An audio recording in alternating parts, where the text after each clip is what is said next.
Hi, everyone. It's episode 17 of Snow. The Michael Snow is a fraud story.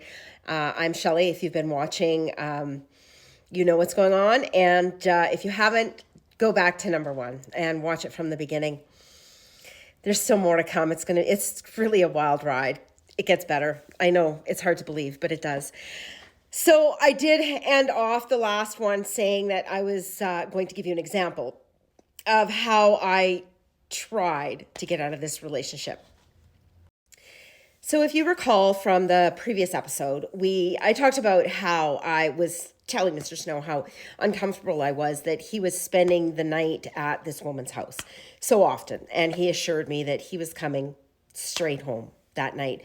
You know, he could really understand why I would be very uncomfortable with it. So he assured me he was coming home that night. So I believed that and went to bed. I woke up about 2 or 3 in the morning and he wasn't home. And so I texted him and I asked him where he was. And he answered and he said, "Oh, hi, babe. What are you doing?" I said, "Well, I'm sleeping. What are you doing?" And he said, "Oh, well, he started driving home, but he was just so exhausted that he had to pull over and he was just having a nap on the side of the road. He was sleeping. And yeah, so sorry. He really was trying to come home." So I tried calling him. Well, of course, he couldn't answer. And he texted me. He said, "I don't have enough service to take the call." And I said to him, "How stupid do you think I am?" So I continued to call. And I called. And I called. And I called.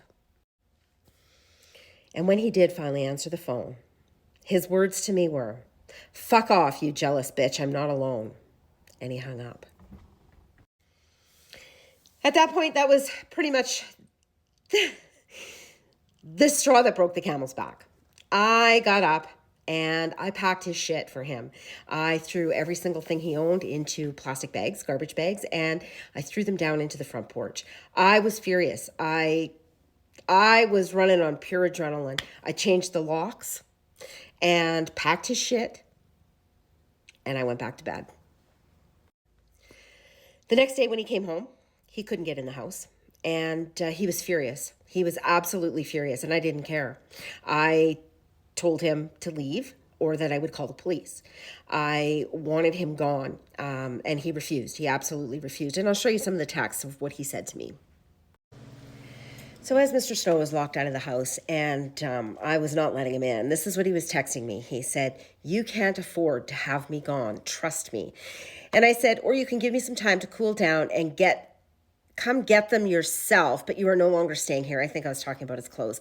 "I don't care anymore, Mike. Your money is not worth my mental health." He said, "You know all the hurtful, nasty shit I'm capable of. How about no windows in the house tonight?" This was a common threat. I mean, Mike is full of threats. He's a bully. I said, "I truly don't care. I'm at the end of my rope." He said to me, "How about me legally going after half the house, Tim's pension?" Now, Tim is my ex-husband. "Walking away from my close person in my life." Yeah, because at that point, he'd already racked up, remember, the business, the trucking business. Yeah. "I'll pull every dirty trick in the book." I said, "Do what you need to." So here's the rest of that text message. I said, "Do what you need to.